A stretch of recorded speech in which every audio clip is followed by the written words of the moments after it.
Ultraxion isn't so ultra when you go with the right strat. We're giving you just that with our rundown of Dragon Soul's new Bell Rock. Exchanging crystal rotations for hour rotations won't throw us off. We know a gatekeeper when we see one.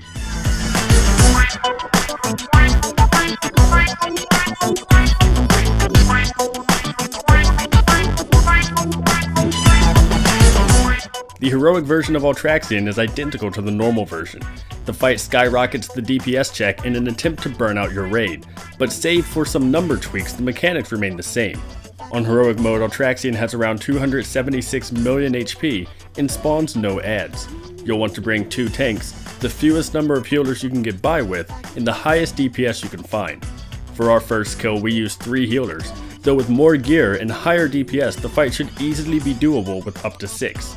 As with all of our heroic guides, this fight will assume that you have done the fight on the normal difficulty and as such are familiar with normal spells and tactics. For more in-depth coverage of the fight as a whole, please see our normal mode strategy guide. Ultraxion has no new spells on heroic, however, many of his spells now affect more targets and behave slightly differently. Fading Light will now affect 6 players at a time instead of only 3. Along the same lines, Hour of Twilight must now hit a minimum of 5 players instead of only 3. In addition, the spell will leave a lengthy debuff on players, causing them to die if they take another Hour of Twilight before it fades. This means your raid will need to set up rotating groups to eat Hour of Twilight. To help accommodate this, tanks will no longer lose aggro when returning to the Twilight Realm. Outside of this, the encounter remains identical, so let's look at how to handle what's new. Position the raid just as normal, with all players standing in one group in front of the boss. The vast majority of the encounter remains the same as normal. Ultraxion's damage and HP rises, and this makes the 6-minute enrage timer difficult to meet. The execution of the fight, however, will alter very little. We'll focus on figuring out a proper rotation for the fight, since that is the primary difference. Throughout the fight, Ultraxion will cast Hour of Twilight. On heroic, 5 players in total must stay in the Twilight Realm to soak the damage from this spell. However, unlike normal, on heroic these players will be left with the Looming Darkness debuff.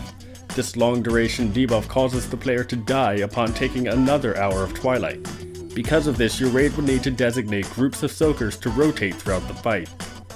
Many classes can work for this, but keep in mind that they must use a heavy cooldown to survive the Hour of Twilight. Rogue Cloak, Mage Cauterize, Hunter Deterrence, and more are all viable options. Choose your soakers and divide them into 3 groups of 5. Each group will stay up with an Hour of Twilight, then avoid the next 2 to allow their cooldowns to come back up. Essentially, the way this will work is as such.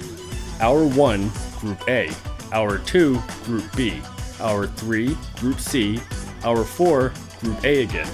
Hour 5, Group B again. Hour 6, Group C again, and so on.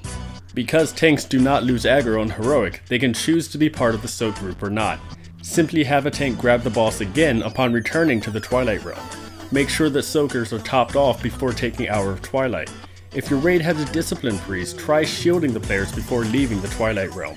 Everything else about the fight will remain the same. Healers will still need to grab their buffs, and the damage still goes up significantly towards the end of the fight. Because of this, it is very important that your raid works out a cooldown rotation for the last 30 seconds or more of the fight. Just like on normal, keeping any player alive for just a few more seconds can be the difference between a first kill and another 1% wipe. The enrage timer will be the most difficult part of the encounter for most guilds, as the execution and mechanics are not hard to grasp.